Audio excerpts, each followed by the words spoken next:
दोस्तों, आपके सामने एक चार्ट दिख रहा है।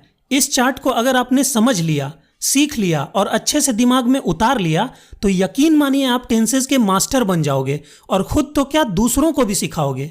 दोस्तों, इस दुनिया में जितने भी सेंटेंसेस बोले जाते हैं 99% सेंटेंसेस इन्हीं 12 टेंसेस के किसी न किसी बॉक्स में पढ़ते हैं। तो यानी कि अगर हम इन 12 टेंसेस के बॉक्सेस के इस चार्ट को अच्छी तरह से सीख लें तो हम इस दुनिया के 99% वाक्यों को आसानी से इंग्लिश में बोल सकते हैं।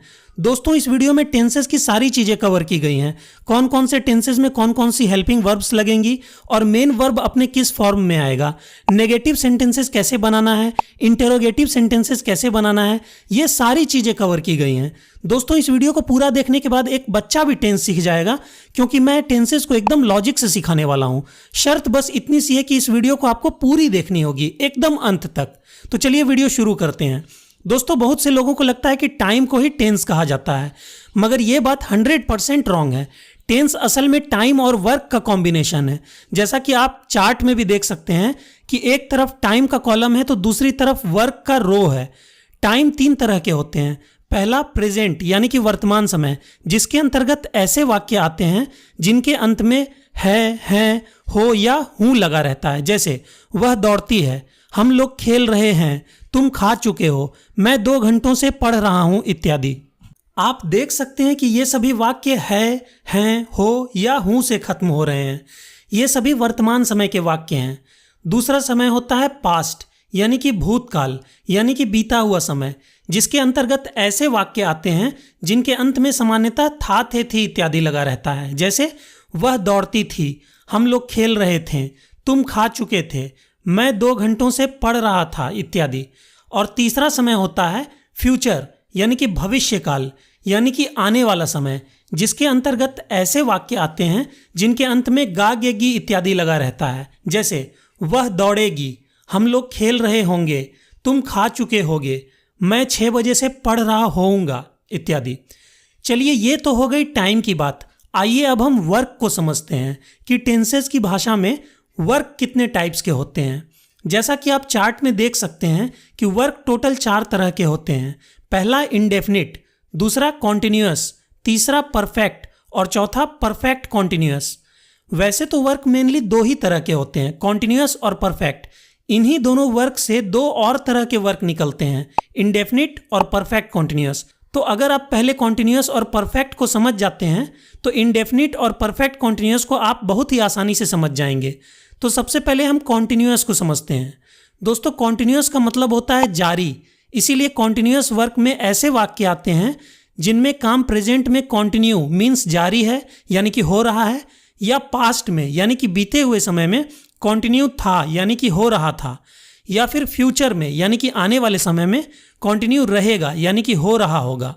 इसीलिए पहचान के रूप में कंटिन्यूअस वर्क के वाक्यों में रहा, रही, रहे इत्यादि शब्द जरूर आते हैं। जैसे मैं खा रहा हूं, या मैं खा रहा था, या मैं खा रहा होऊंगा इत्यादि। चलिए अब हम परफेक्ट वर्क को समझते हैं।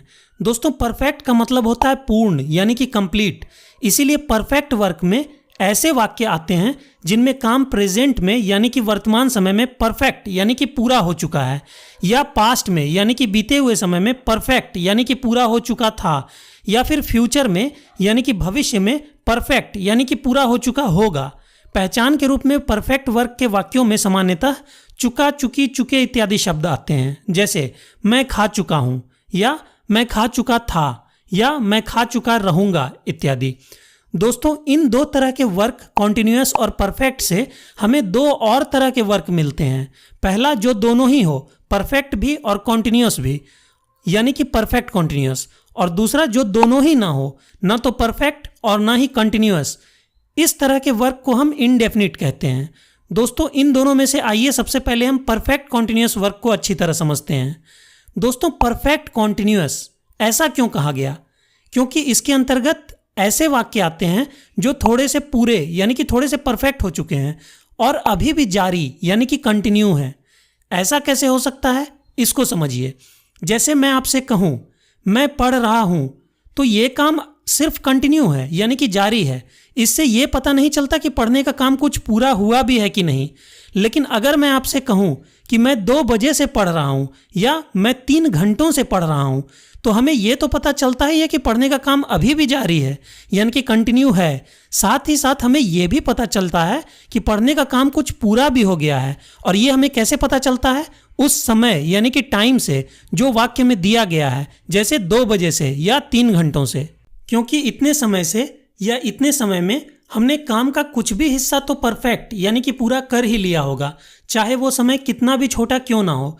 इसीलिए आपको वाक्य में सिर्फ रहा रही रहे देखकर डायरेक्ट ये डिसाइड नहीं कर लेना है कि वो सिर्फ कंटिन्यूअस वर्क है। आपको वाक्य में ये भी देखना है कि कहीं समय भी तो नहीं दिया गया। अगर वाक्य में समय भी दिया गया है तो वो कंटिन्यूअस नहीं बल्कि परफेक्ट कंटिन्यूअस वर्क है, और इसके रूल्स कंटिन्यूअस वर्क के रूल्स से कुछ अलग होते हैं। इसमें ज़्यादातर स्टूडेंट्स फंसते हैं, इसीलिए आपको सावधान रहना है। चलिए अब इंडेफिनिट वर्क को समझते हैं। दोस्तों, इसके अंतर्गत ऐसे वाक्य आते हैं जो ना तो कंटिन्यूअस होते हैं और ना ही परफेक्ट। दोस्तों, इंडेफिनिट का मतलब होता है अनिश्चित। कुछ वाक्य ऐसे होते हैं जिनसे ये पता ही नहीं चलता, यानी कि ये बात अनिश्चित रहती है, इनडेफिनिट रहती है कि काम अभी जारी है या पूरा हो चुका है। जैसे मैं प्रेजेंट, पास्ट और फ्यूचर तीनों टाइम के एग्जाम्पल्स देता हूँ।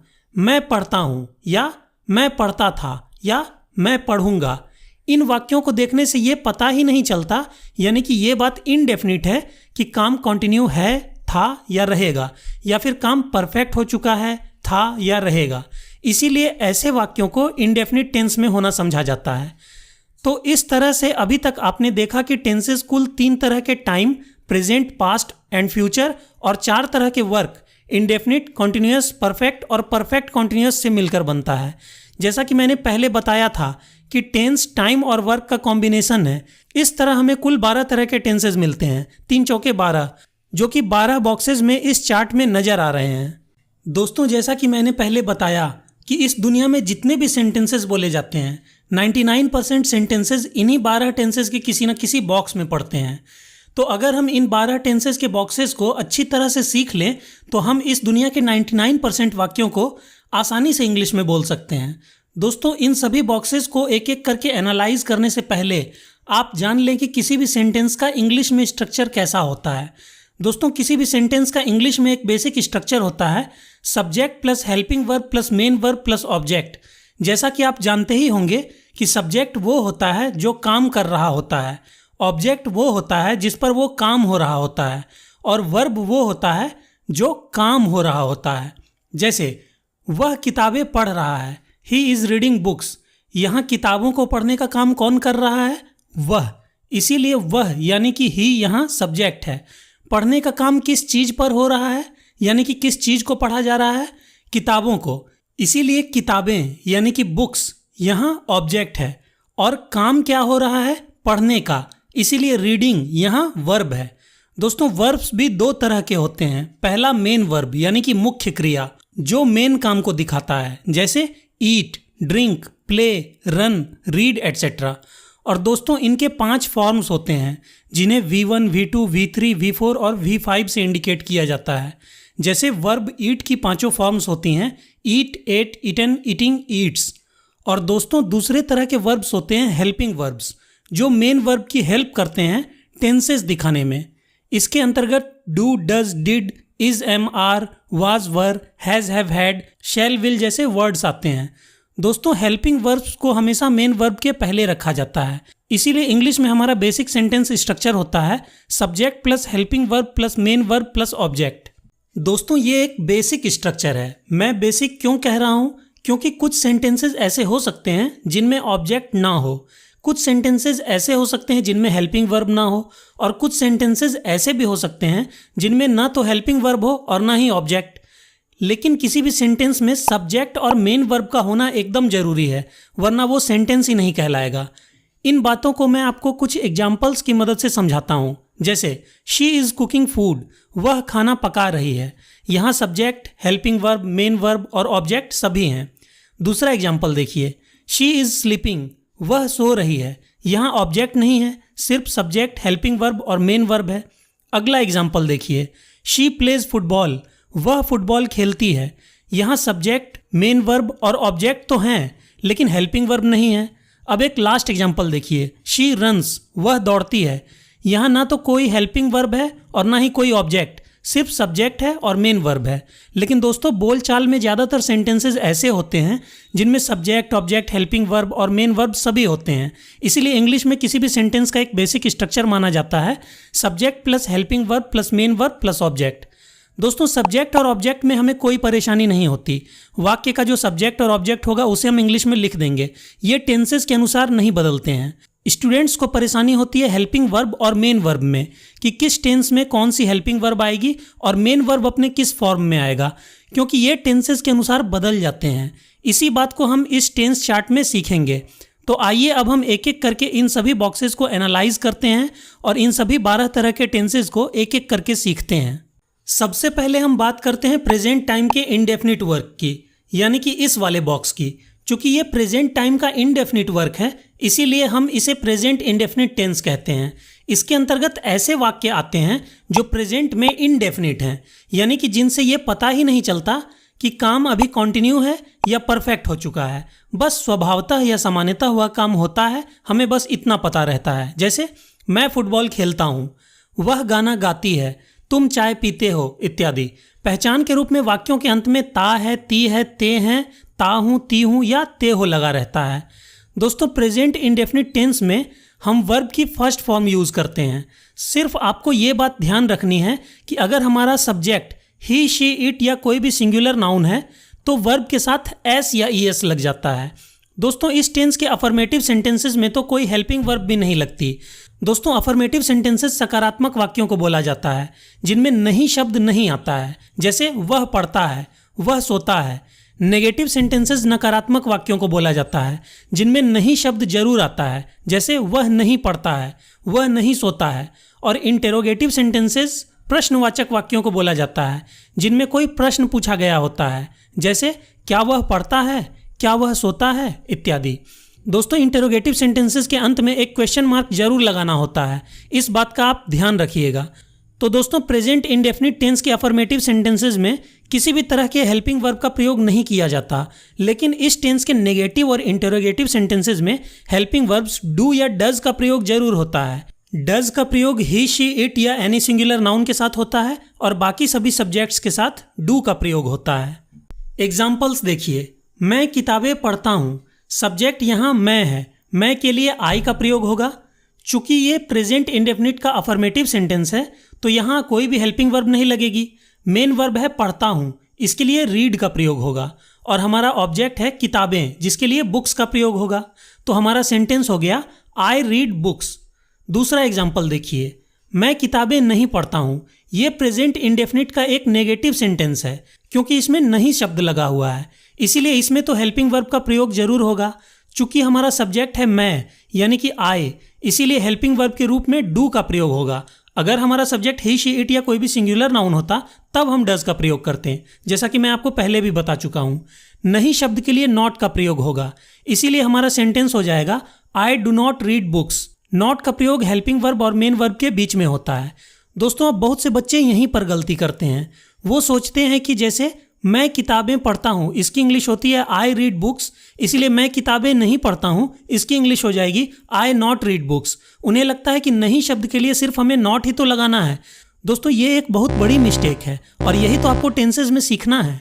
भले ही इसके अफर्मेटिव सेंटेंसेस में कोई भी हेल्पिंग वर्ब ना आती हो, लेकिन किसी भी सेंटेंस के नेगेटिव और इंटरोगेटिव सेंटेंसेस में हेल्पिंग वर्ब्स जरूर आती है। जैसे कि यहाँ पर हेल्पिंग वर्ब डू जरूर आएगी और हमारा करेक्ट सेंटेंस होगा I do not read books, मैं किताबें नहीं पढ़ता हूँ।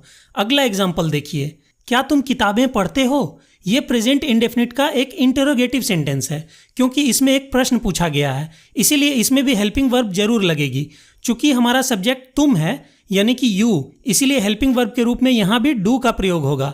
अगर हमारा सब्जेक्ट ही, शी, इट या कोई भी सिंगुलर नाउन होता तब हम डज का प्रयोग करते हैं।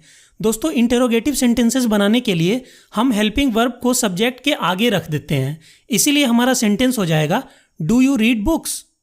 अगला एग्जाम्पल देखिए, क्या तुम किताबें नहीं पढ़ते हो। दोस्तों ये भी एक इंटरोगेटिव सेंटेंस है क्योंकि इसमें भी एक प्रश्न पूछा गया है, लेकिन इन तरह के सेंटेंसेस को नेगेटिव इंटरोगेटिव सेंटेंसेस कहा जाता है क्योंकि इनमें नहीं शब्द भी लगा रहता है। इसमें भी हेल्पिंग वर्ब का प्रयोग सब्जेक्ट के पहले होगा क्योंकि ये एक इंटरोगेटिव सेंटेंस है और साथ ही सब्जेक्ट के बाद और मेन वर्ब के पहले नॉट का भी प्रयोग होगा, क्योंकि ये एक नेगेटिव सेंटेंस भी है। इसीलिए हमारा सेंटेंस हो जाएगा do you not read books. चलिए अब हम कुछ और एग्जाम्पल्स देखते हैं जिनमें सब्जेक्ट ही, शी, इट या कोई सिंगुलर नाउन होता है, जिनमें हम वर्ब के साथ एस या ईएस लगाते हैं। वह किताबें पढ़ता है, ये प्रेजेंट इंडेफिनिट टेंस का एक अफर्मेटिव सेंटेंस है, इसीलिए इसमें किसी भी तरह के हेल्पिंग वर्ब का यूज नहीं होगा। और सब्जेक्ट चूंकि वह है यानी कि ही, इसीलिए वर्ब के साथ एस या ईएस लगेगा। इसीलिए हमारा सेंटेंस हो जाएगा ही रीड्स बुक्स। दोस्तों, किन तरह के वर्ब्स में एस लगता है और किन में ईएस लगता है, इनके लिए कुछ रूल्स हैं। इन रूल्स को जानने के लिए इस वीडियो को देखने के बाद आप मेरी rules of adding s, es and ies to a verb वाली वीडियो को भी देख सकते हैं, जिसका लिंक आपको आई बटन और डिस्क्रिप्शन दोनों में मिल जाएगा। फिलहाल आप यहाँ पर ध्यान दीजिए। वह किताबें पढ़ता है, ही रीड्स बुक्स। इसका नेगेटिव सेंटेंस होगा वह किताबें नहीं पढ़ता है। यहाँ अब हेल्पिंग वर्ब जरूर आएगी, क्योंकि सब्जेक्ट ही है, इसीलिए हेल्पिंग वर्ब के रूप में डज का प्रयोग होगा। दोस्तों, डज असल में डू का ही एक रूप है।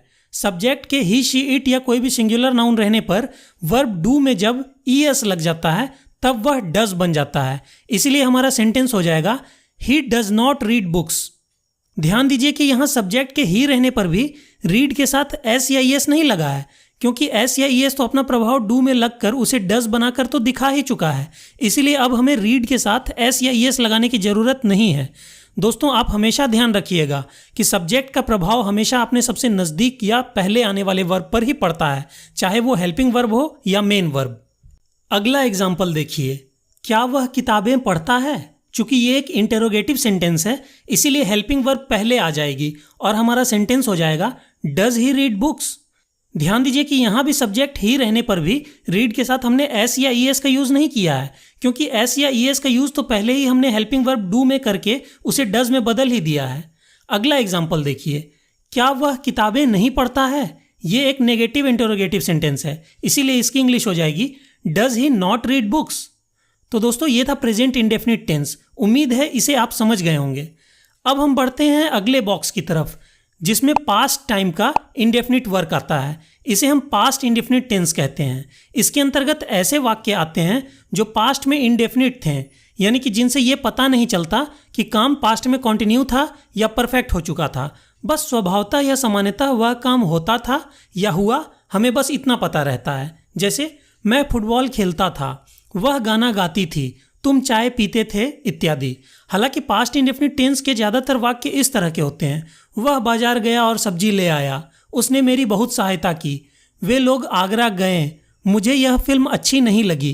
पहचान के रूप में वाक्यों के अंत में ता, था, ती, थी, ते, थे लगा रहता है, या क्रिया का अंत आ, ई, ए जैसे साउंड्स से होता है।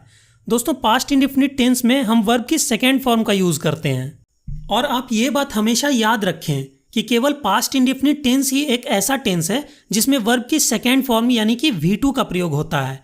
बाकी किसी भी टेंस में वर्ब की सेकेंड फॉर्म का प्रयोग नहीं होता। और यहाँ तो वर्ब में एस या ईएस लगाने का भी कोई चक्कर नहीं रहता। सभी तरह के सब्जेक्ट्स के साथ वर्ब की सेकेंड फॉर्म ही लगती है। सिर्फ प्रेजेंट इंडेफिनिट टेंस में ही वर्ब में एस या ईएस लगाने का चक्कर रहता है। एग्जाम्पल्स देखिए। मैंने उसे देखा, आई सॉ हिम। चपरासी ने घंटी बजाई, the peon rang the bell. वे लोग स्कूल गए, दे वेंट टू स्कूल। आप देख सकते हैं कि पास्ट इंडेफिनिट के वाक्यों में सभी तरह के सब्जेक्ट्स के साथ वर्ब की सेकेंड फॉर्म ही आ रही है और कोई हेल्पिंग वर्ब भी नहीं लग रही। लेकिन ऐसा सिर्फ अफर्मेटिव सेंटेंसेज में ही होता है।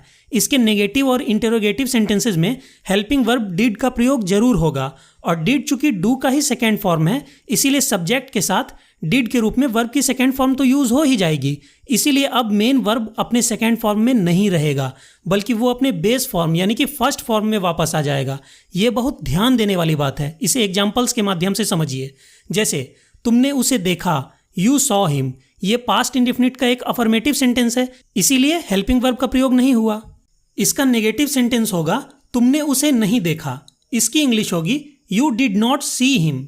नेगेटिव सेंटेंस रहने के कारण इसमें हेल्पिंग वर्ब डिड आया है, और चूंकि अब पास्ट इंडेफिनिट टेंस को शो करने के लिए डू की सेकेंड फॉर्म डिड लग ही चुकी है, तो अब हमारा मेन वर्ब सॉ अपनी बेस फॉर्म यानी कि फर्स्ट फॉर्म सी में बदल गया है। क्योंकि इंडेफिनिट टेंसेज में मेन वर्ब का नेचर ही होता है अपने फर्स्ट फॉर्म में रहना। वो तो सब्जेक्ट और टेंसेज के प्रभाव में आकर अपने रूप बदलते हैं। लेकिन अगर सब्जेक्ट और टेंस का प्रभाव किसी हेल्पिंग वर्ब पर पड़ जाए तो मेन वर्ब इंडेफिनिट टेंसेज में अपने नेचर के अनुसार वापस अपनी फर्स्ट फॉर्म में ही आ जाता है। जैसा कि आपने प्रेजेंट इंडेफिनिट टेंस में भी देखा था कि जब उसमें हेल्पिंग वर्ब में डू या डज का यूज होता था तो वर्ब अपनी फर्स्ट फॉर्म में आ जाता था, उसमें एस या ई एस लगकर वह अपनी फिफ्थ फॉर्म में नहीं रहता था। आइए अगला एग्जाम्पल देखते हैं। क्या तुमने उसे देखा? ये एक इंटेरोगेटिव सेंटेंस है, इसीलिए इसमें भी हेल्पिंग वर्ब लगेगा और उसे सब्जेक्ट के पहले रखा जाएगा, इसीलिए हमारा सेंटेंस हो जाएगा did you see him. Next example देखिए, क्या तुमने उसे नहीं देखा? Did you not see him. तो दोस्तों मुझे लगता है कि अब आप पास्ट इंडेफिनिट टेंस को अच्छे से समझ गए होंगे। आइए अब हम last indefinite tense future indefinite tense को देखते हैं। इसके अंतर्गत ऐसे वाक्य आते हैं जो फ्यूचर में इंडेफिनिट होंगे, यानी कि जिनसे ये पता ही नहीं चलता कि काम फ्यूचर में कंटिन्यू रहेगा या परफेक्ट हो चुका रहेगा। बस स्वभावतः या सामान्यतः वह काम होगा, हमें बस इतना पता रहता है।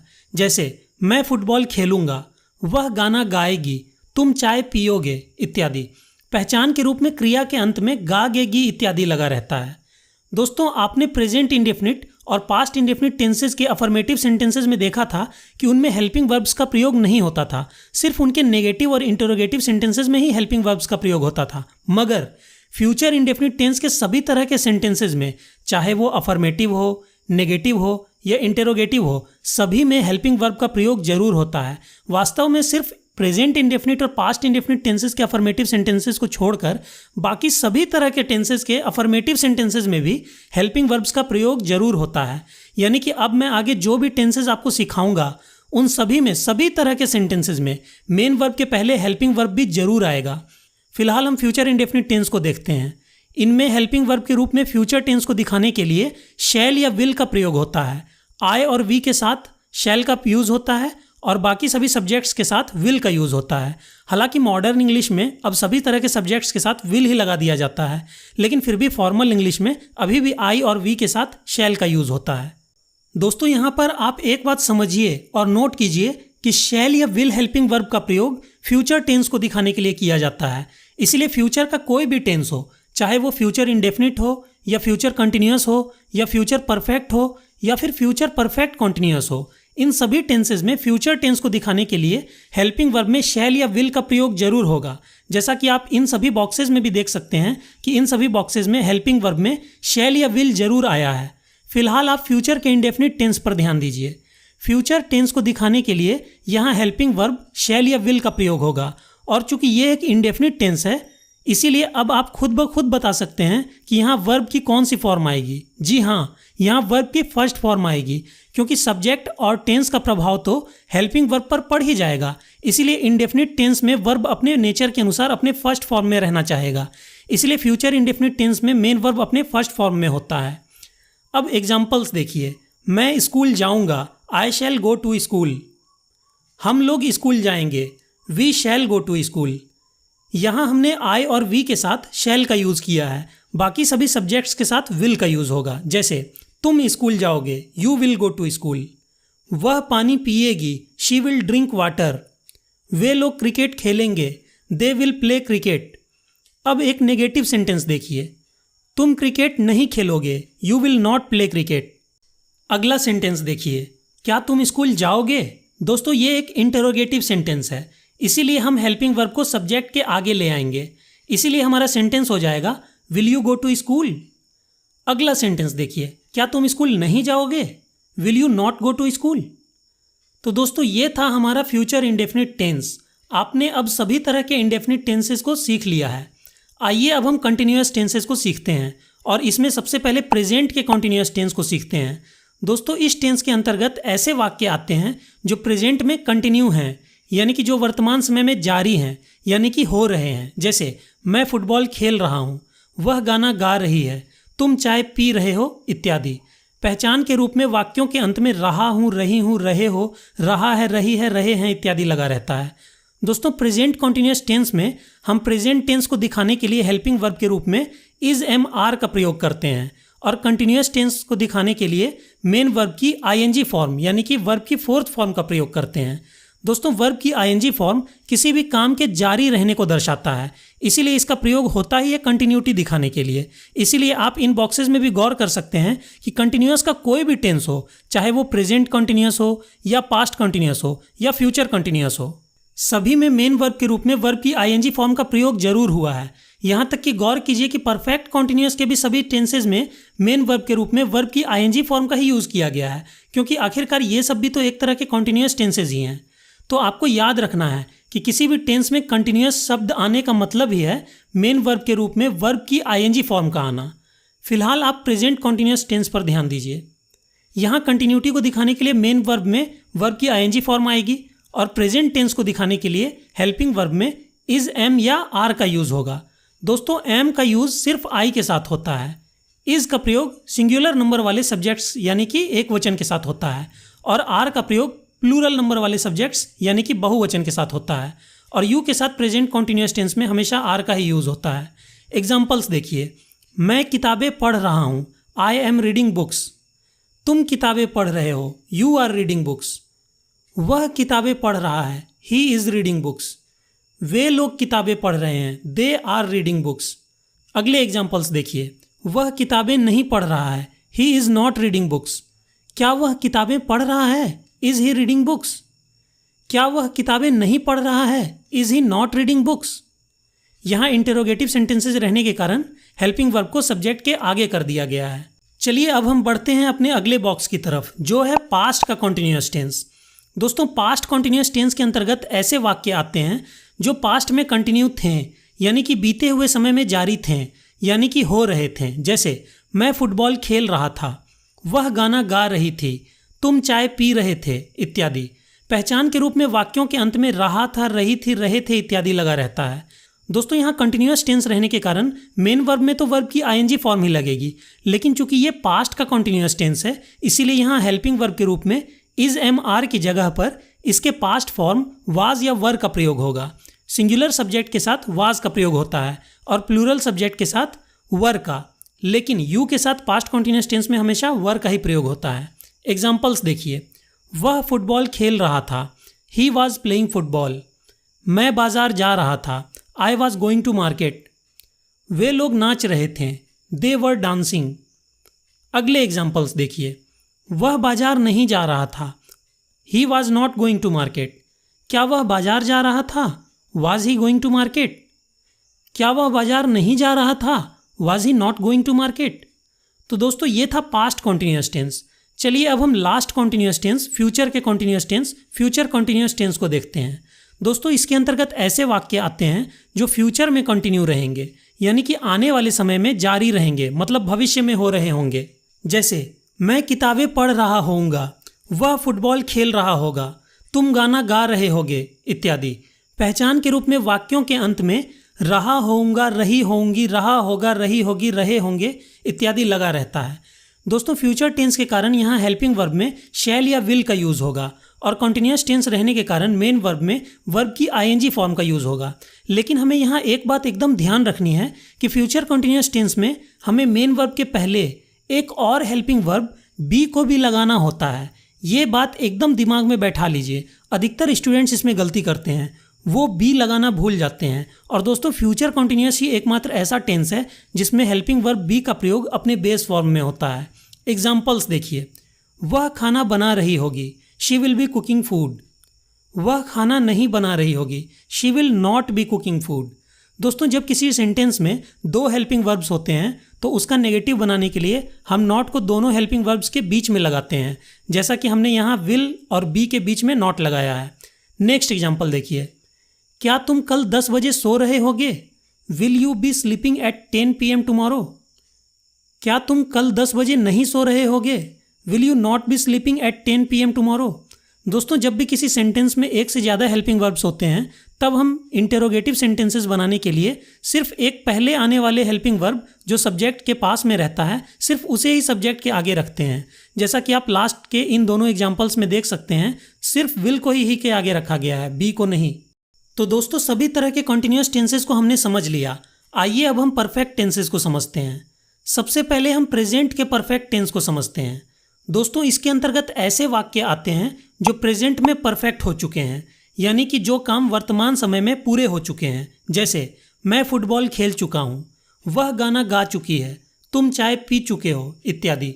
पहचान के रूप में वाक्यों के अंत में चुका हूँ, चुकी हूँ, चुके हो, चुका है, चुकी है, चुके हैं इत्यादि लगा रहता है।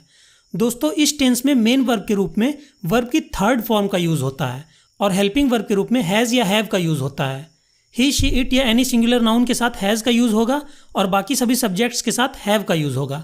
दोस्तों यहाँ एक नोट करने वाली बात यह है कि किसी भी तरह के परफेक्ट टेंस में, चाहे वो परफेक्ट हो या परफेक्ट कंटिन्यूअस, हेल्पिंग वर्ब में हैज़, हैव या हैड का प्रयोग जरूर होता है। जैसा कि आप चार्ट में भी देख सकते हैं, परफेक्ट और परफेक्ट कंटिन्यूअस के प्रेजेंट, पास्ट और फ्यूचर सभी टेंसेज में हेल्पिंग वर्ब के रूप में हैज़, हैव या हैड जरूर आया है। आपको ये याद रखना है कि परफेक्ट शब्द आने का मतलब ही है हेल्पिंग वर्ब में हैज़, हैव या हैड का आना।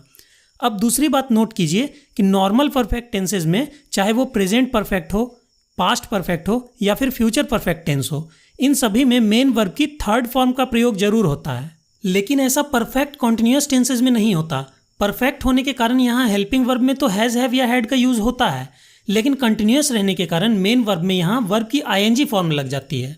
दोस्तों मैं आपको यहाँ पर एक छोटी सी बात और बता दूं कि हैज़, हैव और हैड में वर्ब की बेस फॉर्म हैव होती है और जब हम इसमें एस या ईएस जोड़ देते हैं तो यह हैज़ में बदल जाती है, यानी कि हैव प्लस एस या es is equal to has. मतलब हैज़, हैव का ही एस या ईएस फॉर्म है, इसीलिए हैज़ का यूज़ ही, शी, इट या एनी सिंगुलर नाउन के साथ होता है। और दोस्तों हैड असल में हैज़ या हैव का पास्ट फॉर्म है, इसीलिए प्रेजेंट के परफेक्ट टेंस में हम हैज़ या हैव का यूज़ करते हैं और पास्ट के परफेक्ट टेंस में हम इसके पास्ट फॉर्म हैड का यूज़ करते हैं। चलिए फिलहाल हम प्रेजेंट परफेक्ट टेंस के कुछ एग्जांपल्स को देखते हैं। मैं फुटबॉल खेल चुका हूँ, आई हैव प्लेड फुटबॉल। वह ऑफिस जा चुका है, he has gone to office. वह ऑफिस नहीं जा चुका है या वह ऑफिस नहीं गया है, दोनों एक ही बात है। He has not gone to office. क्या तुम काम पूरा कर चुके हो, have you completed the work. क्या तुम काम पूरा नहीं कर चुके हो या क्या तुमने काम पूरा नहीं किया है, दोनों एक ही बात है। Have you not completed the work. चलिए अब हम अगले परफेक्ट टेंस को देखते हैं जो कि है पास्ट परफेक्ट टेंस। दोस्तों इसके अंतर्गत ऐसे वाक्य आते हैं जो पास्ट में परफेक्ट हो चुके थे, यानी कि जो काम भूतकाल में पूरे हो चुके थे। जैसे मैं फुटबॉल खेल चुका था, वह गाना गा चुकी थी, तुम चाय पी चुके थे इत्यादि।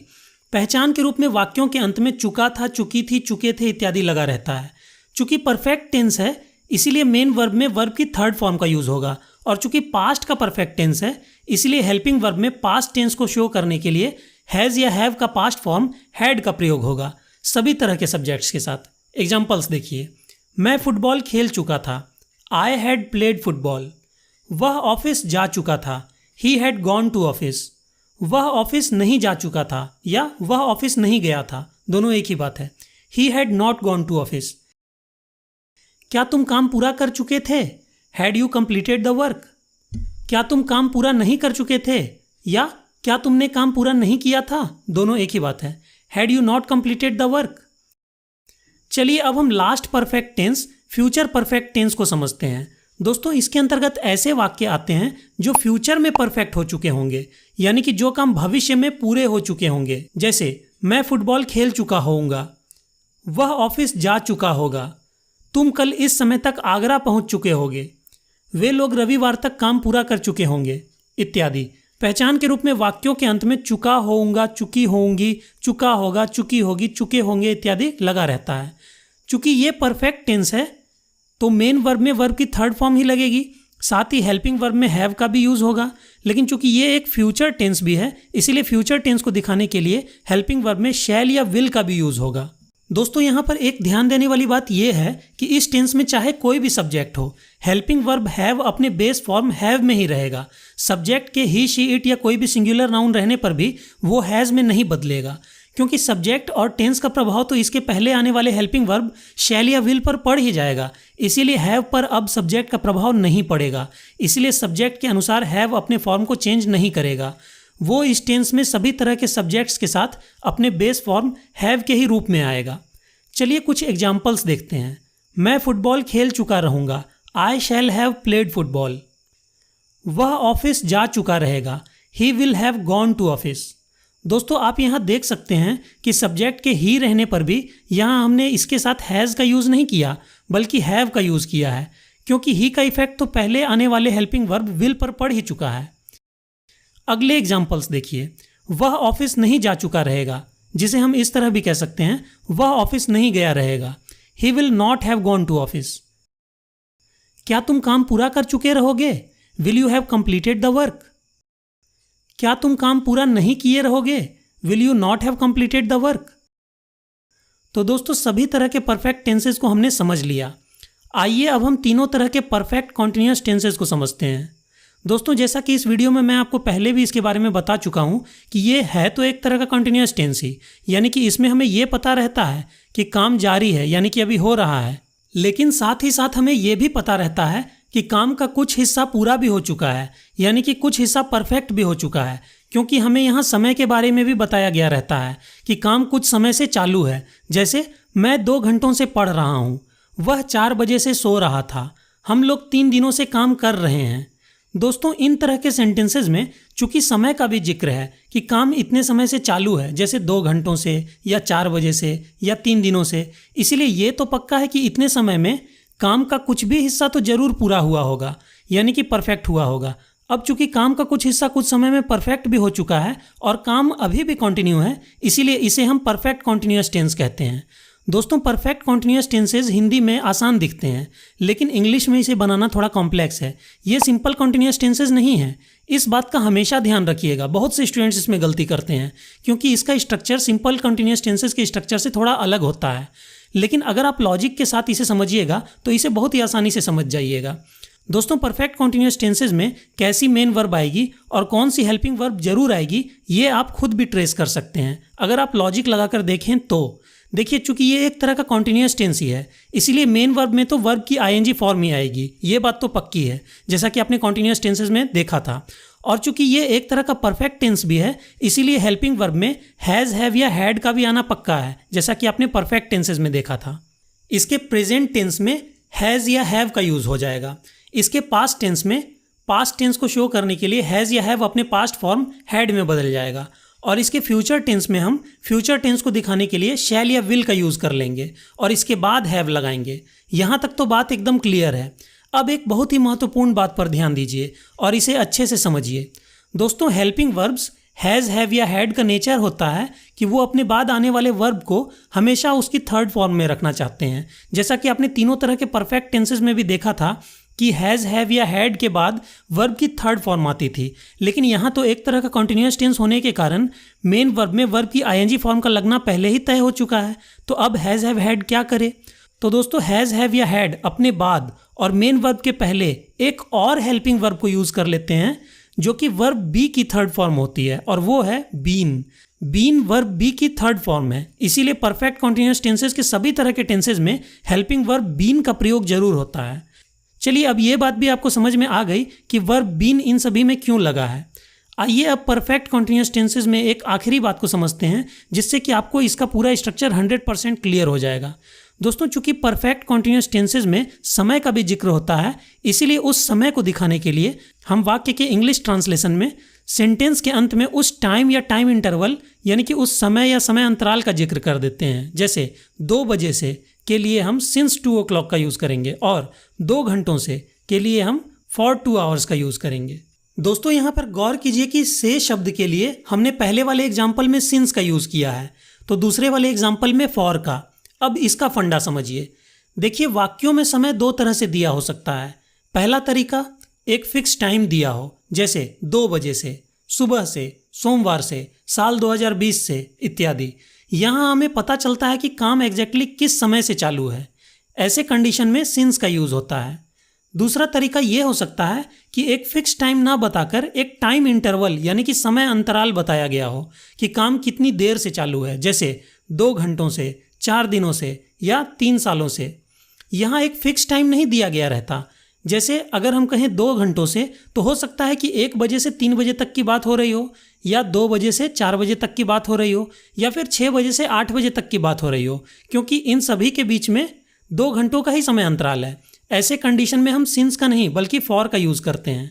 आपको बस सिंपली ये याद रखना है कि फिक्स टाइम में आपको सिंस का यूज़ करना है और टाइम इंटरवल यानी कि समय अंतराल में आपको फॉर का यूज़ करना है। जैसे 3 बजे से सिंस 3 o'clock, लेकिन 3 घंटों से के लिए फॉर 3 hours, 3 दिनों से के लिए फॉर 3 days, 3 सालों से के लिए फॉर 3 years, लेकिन सोमवार से के लिए सिंस मंडे, साल 2020 से के लिए सिंस ईयर 2020। तो उम्मीद है कि परफेक्ट कॉन्टिन्यूअस टेंसेस का पूरा स्ट्रक्चर अब आपको क्लियरली समझ में आ रहा होगा।